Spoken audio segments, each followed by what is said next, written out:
एको देवः स्वामिनारायणोऽयम् एको मन्त्रः स्वामिनारायणेति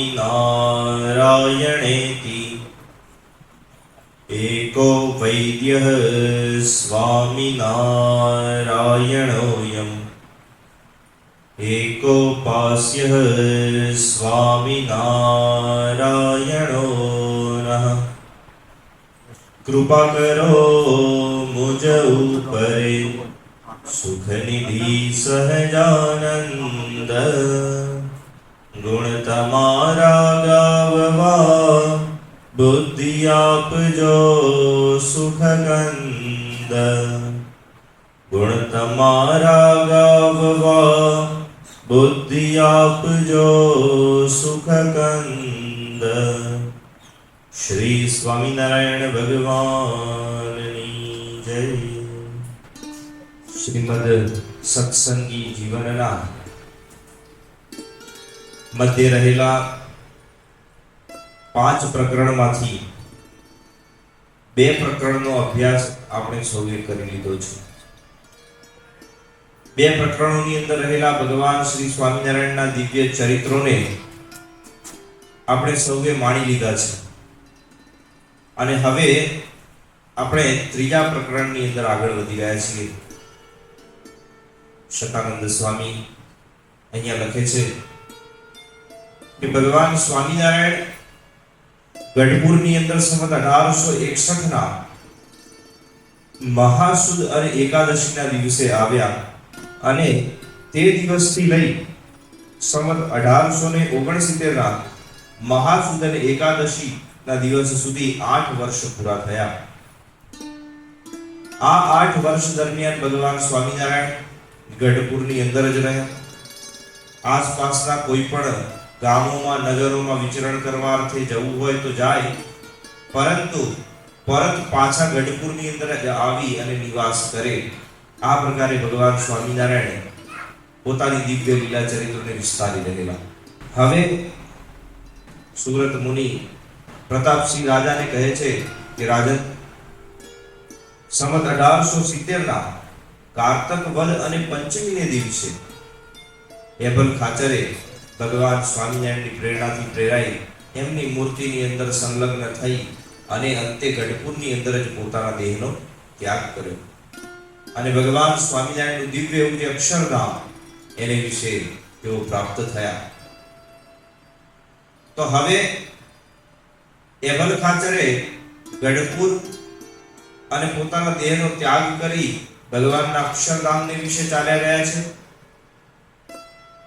અને આ પછી દાદા ખાચર જ એકમાત્ર એમના પુત્ર હોવાથી રાજ્યની તમામ જવાબદારી તથા પરિવારની તમામ જવાબદારી એ હવે દાદા ખાચરના ઉપર અર્થાત ઉત્તમ રાજાના ઉપર હવે આવી છે।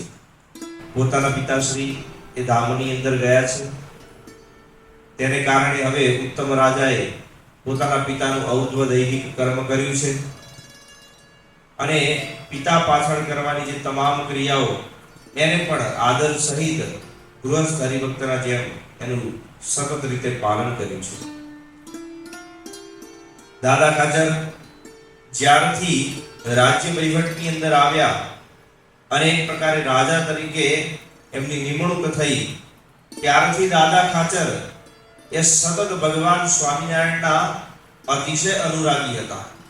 પૂર્વે પણ હતા, પણ જ્યારથી રાજ્ય વહીવટમાં આવ્યા ત્યારથી તેમને પોતાનો રાજ્ય વહીવટ પોતાનો ન સમજી ભગવાન જ એના અધિપતિ છે એવું એમને મનોમન લાગતું અને ભગવાનના ચરણોની અંદર પોતાનું રાજ્ય અર્પણ કરી દીધેલું અને કહેલું કે પ્રભુ, આ તમામ રાજ્ય તમારું છે, આ તમામ શાસન પણ તમારું છે, આ અમારો મહેલ, અમારો દરબારગઢ એ પણ તમારો છે। ભગવાન, તમે જેમ આજ્ઞા કરશો એમ અમે રહીશું।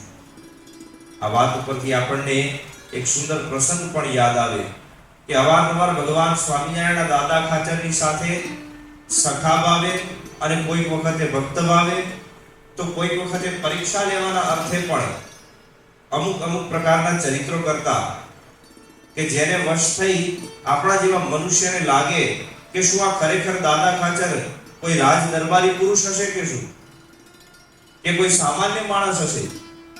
એવું લાગવા માંડે. કેમ? કારણ કે ભગવાન સ્વામિનારાયણ એવી પરીક્ષા કરે કે દાદા ખાચર, આ દરબારગઢ કોનો? તો કે ભગવાન તમારો. આ સગડું એ રાજ્ય કોનું? તો કે તમારું. આ ધન મિલકત ઇત્યાદિ કોનું? તો કે તમારું. તો અમને લેખિત કરી આપો. એટલે દાદા ખાચર ખરેખર ભગવાન સ્વામિનારાયણને લેખિત કરી આપે.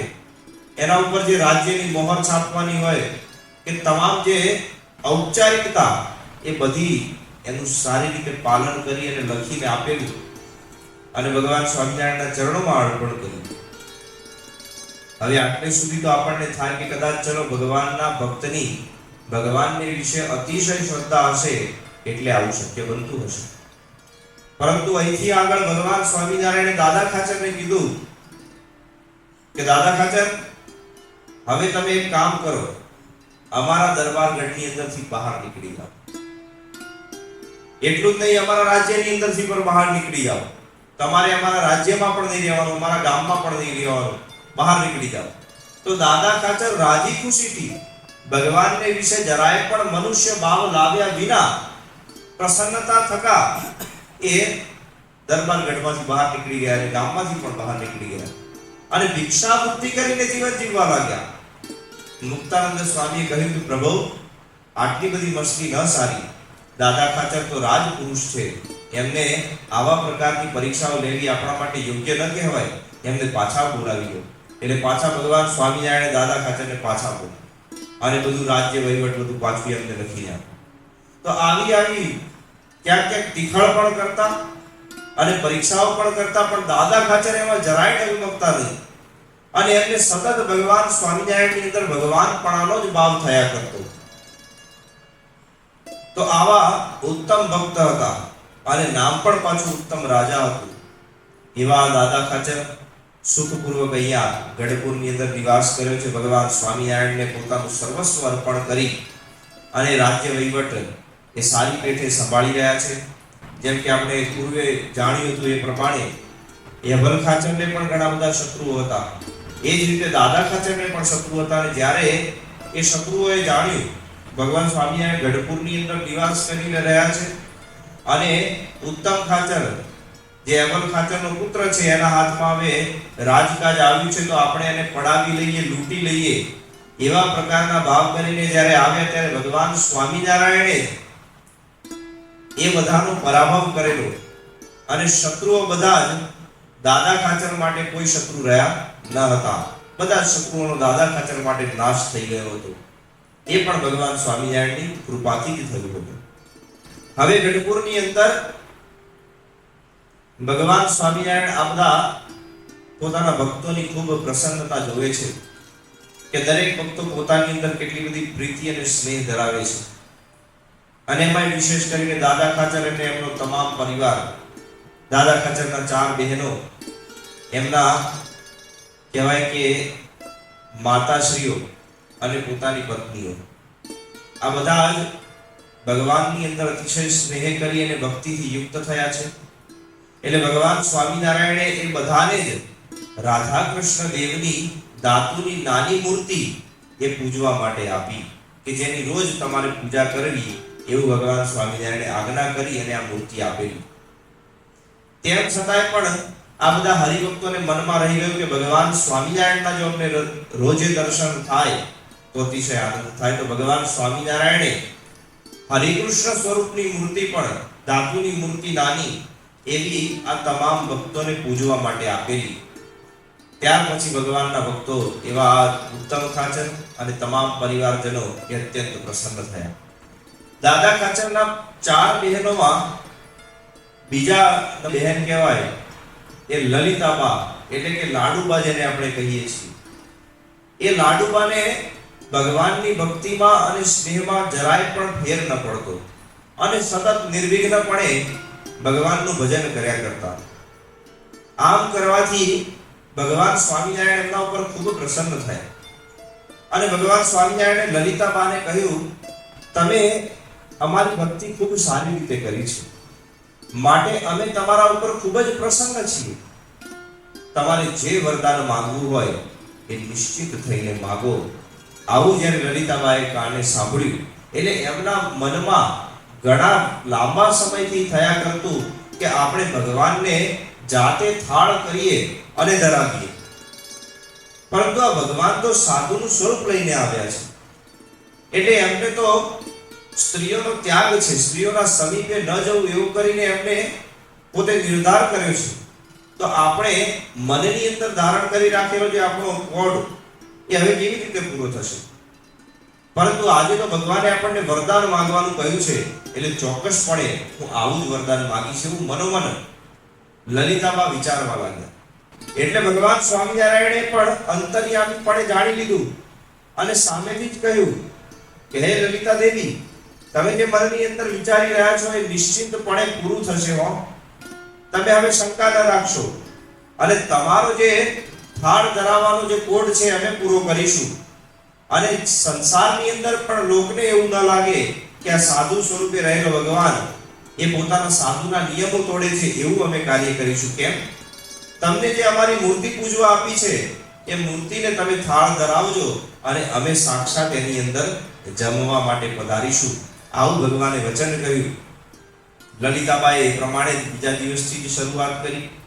સુંદર મજાનો થાળ બનાવ્યો અને પોતાને આપેલી જે મૂર્તિ એના સમક્ષ જ્યારે થાળ ધર્યો એટલે ભગવાન અંતર્યામીપણે એ થાળ ખરેખર જમવા લાગ્યા. થાળની અંદર જે રહેલી વાનગીઓ બધી ઓછી થવા લાગી અને લલિતાબાને પાછા દર્શન પણ થયા કે સાક્ષાત ભગવાન સ્વામિનારાયણ આવી અને અહીંયા મારી સન્મુખ બેઠા છે. એ થાળની અંદરથી વિવિધ વાનગીઓ જમી રહ્યા છે. અતિશય આનંદિત થયા. ધીરે ધીરે આ વાત એ આખા ગઢપુરની અંદર પ્રસરી. ગઢપુરમાં ભક્ત સમાજની અંદર પ્રસરી ગઈ. ખાસ કરીને એમના બહેનો જયાબા, પાંચુબા ઇત્યાદિ એમને પણ આ બધી વાતની ખબર પડી કે લલિતાને ત્યાં તો ભગવાન સ્વામિનારાયણ સાક્ષાત પ્રગટ થાય છે અને થાળ જમે છે. એટલે એ બધા પણ કૌતુકવશ થઈ અને જોવા માટે આવ્યા કે ખરેખર શું આ શક્ય બનતું હશે કે કેમ. ત્યારે નિત્ય પ્રત્યે જે રીતે લલિતાબા કરતા એમ ભગવાનની મૂર્તિ છે એના સન્મુખ થાળ મૂક્યો અને જેવો થાળ મૂક્યો ભગવાનનું આહવાન કર્યું કે તરત જ થાળની અંદરથી વાનગીઓ ધીરે ધીરે ઓછી થવા લાગી. પણ આમાં ફેર એટલો હતો કે લલિતાબાને ભગવાન સ્વામિનારાયણના દર્શન પણ થતા અને બીજા જે બધા ભક્તો હતા એમને આ દર્શન ન થાય, ખાલી એટલું દેખાય કે થાળની અંદરથી વાનગીઓ ઘટી રહી છે. એટલે બધાએ મનોમન ધાર્યું કે લલિતાબાને તો અત્યંત સુખ છે, ભગવાને એને કેવું સુંદર વરદાન આપ્યું છે અને આપણે કેવા અભાગિયા, આપણે ત્યાં ભગવાન જમવા નથી આવતા. ચોક્કસ આપણા મનની અંદર ક્યાંક ને ક્યાંક મેલ હશે, ક્યાંક ને ક્યાંક કચરો ભરાયેલો હશે, કોઈક જગતની કામના રહેલી હશે, એને કારણે ભગવાન આપણે ત્યાં પધારતા નથી. એવું મનોમન ધારવા લાગ્યા, વિચારવા લાગ્યા કે હવે શું કરવું. એટલે બધાએ નિર્ધાર કર્યો કે આપણે હવે મનનો મેલ દૂર કરવાનો પ્રયત્ન કરીએ, સત્સંગના સન્મુખ થઈએ. આપણા અંદર રહેલા જે નાના મોટા પણ કંઈક દોષો છે એ તમામ દોષોનો આપણે ત્યાગ કરી દઈએ. એવો વિચાર કરી અને ભગવાનનું સ્મરણ કરવા લાગ્યા. અને પછી તો કહેવાય છે કે જયાબા એટલે કે દાદા ખાચરના જે મોટા બહેન એમને ત્યાં પણ આવું થવા લાગ્યું. એમને પણ ભગવાન સ્વામિનારાયણના દર્શન થાય ને એમને ત્યાં પણ ભગવાન એ થાળ અંગીકાર કરવા માટે પધારે. તો આવું સુંદર ચરિત્ર ભગવાન સ્વામિનારાયણે એ ગઢપુરની અંદર રહી અને કરેલું અને તમામ સ્ત્રી ભક્તોને આનંદ આપેલો અને દરેકને પુલકિત કરેલા, દરેકના મનના કોડ પૂરા કરેલા, દરેકને ભગવાન સ્વામિનારાયણ આરતે જમવા માટે પધારતા, થાળ જમવા માટે મૂર્તિની અંદરથી પ્રગટ થાય આવું ચરિત્ર દેખાડ્યું. ત્યાર પછી અહીંયા પ્રતાપસિંહ નામના જે રાજા છે એ સુરત મુનિને પ્રશ્ન કરે છે કે પ્રભુ, તમે ગઢપુરની જે વાત કરી રહ્યા છો એ ગઢપુરની વાત હવે મને વિસ્તારથી કહો કે આ ગઢપુરની અંદર કેવા પ્રકારે શાસન ચાલતું, એની અંદર દાદા ખાચર ઇત્યાદિ કે ભક્તો એ ભગવાનની કેવી કેવી પ્રકારની સેવાનો લાભ પ્રાપ્ત કરતા, એ વિસ્તારપૂર્વક મને જાણવાની અભિલાષા છે. અને ત્યાં રહી ભગવાન સ્વામિનારાયણે કેવા દિવ્ય પ્રસંગો સર્જાવ્યા એ બધી પણ વાત મને વિસ્તારપૂર્વક કહો. આવું જ્યારે પ્રતાપસિંહ રાજાએ પ્રશ્ન કર્યો એટલે એ વખતે સુરત મુનિ કહે છે કે રાજન, તમે નિષ્ઠાપૂર્વક થઈને શ્રવણ કરો, હું તમને આ તમામ વાતનું રહસ્ય એ ખુલ્લું કરી બતાવું છું. આ રીતે જ્યારે વાત કરી ત્યારે સુરત મુનિ આ પ્રતાપસિંહ રાજાને કહે છે અને રાજન ખૂબ પ્રસન્ન થાય છે અને અહીંથી આગળ હવે પ્રતાપસિંહ રાજા એ આગળ ભગવાનના દિવ્ય ચરિત્રો જે ગઢપુરની અંદર રહેલા અને એ ઉપરાંત ભગવાનના ભક્તો કેવી કેવી સેવા કરતા એની તમામ માહિતી પ્રાપ્ત કરતા હોય છે. એ તમામ બાબત આપણને જાણવા મળશે કથાના આગળના સત્રની અંદર. ત્યાં સુધી સર્વને જય સ્વામિનારાયણ. સ્વામિનારાયણ નારાયણ નારાયણ સ્વામિનારાયણ નારાયણ નારાયણ સ્વામિનારાયણ નારાયણ નારાયણ